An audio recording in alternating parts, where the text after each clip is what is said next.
നമസ്കാരം പ്രിയപ്പെട്ട കൂട്ടുകാരെ. ഒരു പ്രധാനപ്പെട്ട കാര്യം ആദ്യം പറഞ്ഞുകൊണ്ട് തുടങ്ങട്ടെ.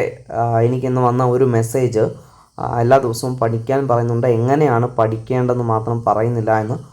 അപ്പോൾ നിങ്ങൾക്ക് നിങ്ങളുടെ രീതി ഏതാണോ അത് ആശ്രയിച്ച് നിങ്ങൾക്ക് പഠിക്കാം. നിങ്ങൾക്ക് ടെക്സ്റ്റ് വായിച്ച് പഠിക്കുന്നതാണ് നിങ്ങൾക്ക് ബെറ്ററെങ്കിൽ അങ്ങനെ പഠിക്കാം. അല്ല, നോട്ട്സ് നിങ്ങൾ പ്രിപ്പയർ ചെയ്ത് നോട്ട്സ് വായിച്ച് പഠിക്കാനാണെങ്കിൽ അങ്ങനെ നിങ്ങൾക്ക് പഠിക്കാം. നിങ്ങൾക്കത് വായിച്ചിട്ടും പഠിച്ചിട്ടും മനസ്സിലാവുന്നില്ലെങ്കിൽ യൂട്യൂബ് ക്ലാസ്സസ് കണ്ടോ അല്ലെങ്കിൽ ആപ്ലിക്കേഷൻസിൻ്റെ പ്ലാൻ ഉണ്ടെങ്കിൽ ആ പ്ലാൻ എടുത്തിട്ടോ നിങ്ങൾക്ക് അതനുസരിച്ചിട്ടായാലും നിങ്ങൾക്ക് പഠിക്കാവുന്നതാണ്. അപ്പോൾ നിങ്ങളുടെ കംഫർട്ട് എങ്ങനെയാണോ അതനുസരിച്ചിട്ട് ആ ഒരു മെത്തേഡ് നിങ്ങൾ പഠിക്കാനായിട്ട് ഉപയോഗിക്കുക. അപ്പോൾ ഇന്നത്തെ ദിവസം അവധിയാണ്, നാളത്തെ ദിവസം നിങ്ങൾ ഫ്രീ ആണ്. അതുകൊണ്ട് തന്നെ 3 പാഠഭാഗങ്ങൾ പ്രധാനപ്പെട്ട സോഷ്യൽ സയൻസിൻ്റെ ഞാൻ പഠിക്കാൻ നൽകിയാണ്.